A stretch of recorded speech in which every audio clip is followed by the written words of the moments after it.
My phone called rum, Jamaican authentic rum. No additives, no preservatives, baby. Well, Aljamain, front, right, dead center. Obviously, not anything new to you fighting on these big cards, but I guess how's this fight week just been differently? Because obviously you're supposed to fight in October, got pushed back a bit. A lot of fans and fighters seem to be on your side in surprise that you're on the prelims. So I just guess how's life been and how's camp been leading up to this? Camp's been great, outside of the injury, of course, that we were supposed to fight at Salt Lake City. Unfortunate freak accident in training. That was crappy because we were just peaking at the right time, and I was super excited to fight in Salt Lake. But other than that, things have been good, healthy, ready to go, no excuses, which I like. Hopefully it's the same thing for Movsar, no excuses, made the best man win. Movsar gets, a lot of fans call him boring. Dana White famously said his last fight against Arnold Allen was one of the worst fights he's seen.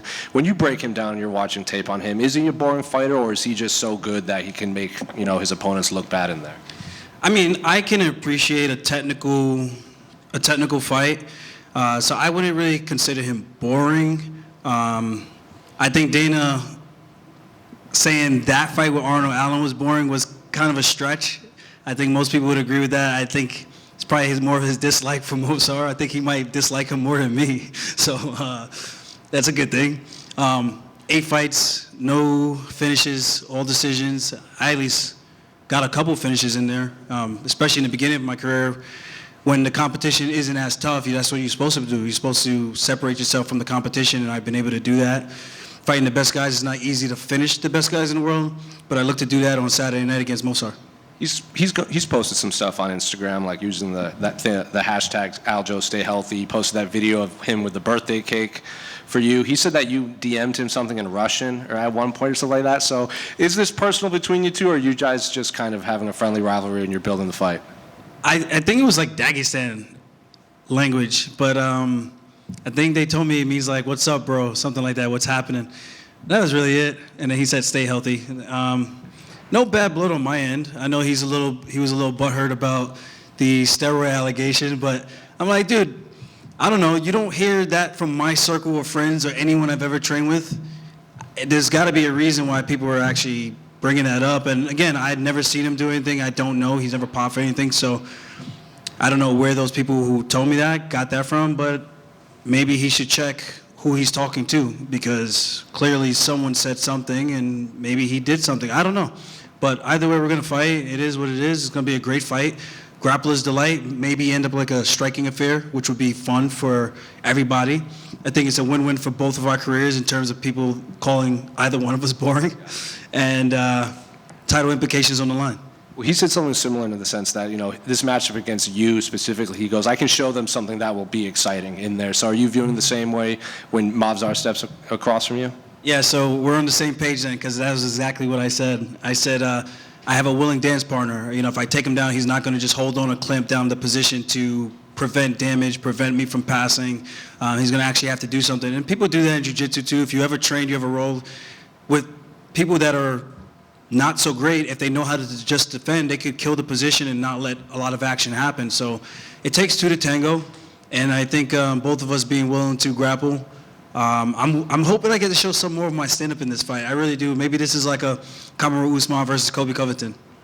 And then, I asked Movsar this question. I'll ask you the same thing. Do you feel like this fight's kind of flying under the radar in the division? Because, the second Ilya beat Max, they brought in Volkanovski. They're talking about Diego Lopez obviously fighting for an interim title.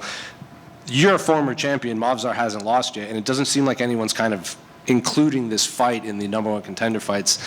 Movsar's comment was, Volkanovski's a legend, but he's done. So is Holloway. It's time for fresh blood.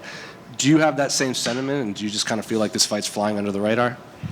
I agree with Movsar on that. It kind of reminds me of 135 when it was always TJ, Cruz, and Faber. TJ, Cruz, and Faber. It's like, guys, there's other bantamweights that can fight. You just got to help us build up the stars. And I think 145 is at that point now. Ilya came over and has done a tremendous job talking his talk and actually backing it up, which is a very hard thing to do against 2 guys like that. Even his fight with Josh Emmett, he's got a ton of style points. It's just, I think it's an exciting time for the featherweight division. I'm excited to be a part of it now towards the end of my career. and hopefully I can stick around long enough to realize UFC gold. I know you've talked about it a lot, but, fighting on the prelims, Bryce Mitchell was in here, and he goes, I don't know why I'm on the main card above Aljamain. He's a former champion.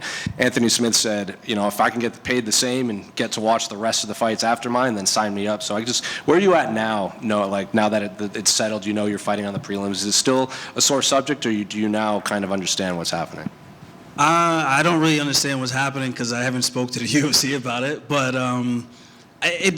nothing changes. I get paid the same money. It doesn't matter where your placement is on the card. Your contract is your contract. The one thing I will say, there's more people watching on the prelims generally.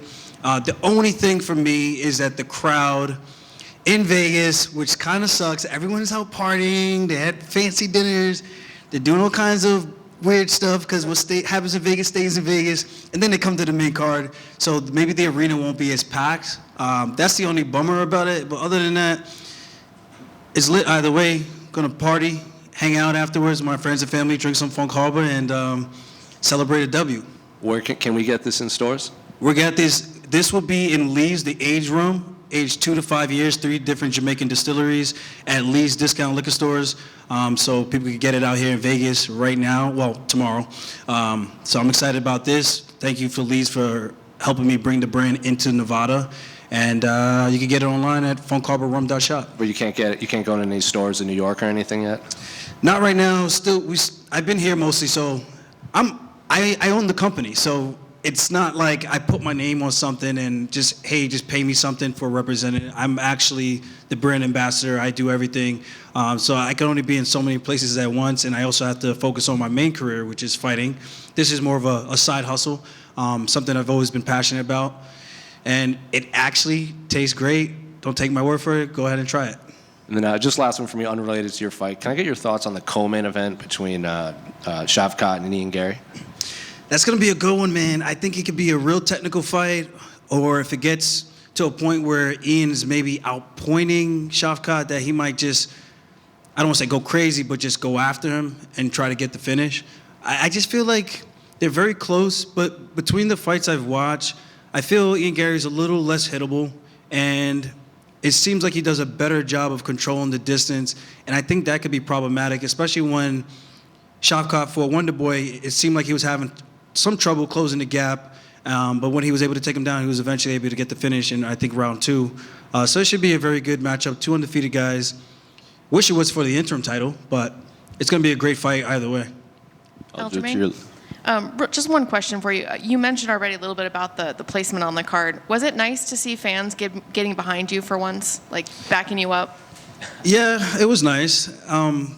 Thankfully, they've gotten behind me a couple of times since my move up. It's like as soon as I lost the belt, they started coming around again. I remember when I beat Sandhagen, it was Pedro Munoz and then Sandhagen. I was like the uncrowned people's champ, and then I got kneed in the head and somehow I became the villain overnight. But it is what it is. It's nice to see, but I'm happy either way. As long as I get to compete, they're not docking me on fight pay because of my placement on the card, so it's all good. The main thing is I got my friends and family out here, and it's going to be a good night. Thank you. Aljamain over here.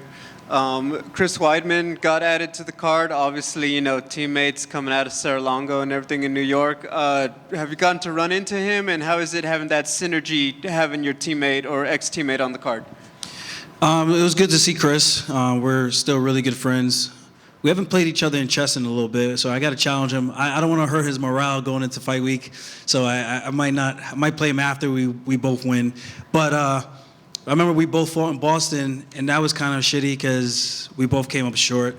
And it'll be nice to turn it around this weekend. If not, we're never fighting on the same card again. So we make sure that was known. I'm not one for superstitions or anything like that, but it's nice to have teammates that you're fighting with and people that you're familiar with. Just makes it more fun to be in the back room, calm each other down, get each other excited, pumped up, and ready to go. Do you have the better head-to-head record against him in chess? I think we're about 500. But I've won the last few. Thank you.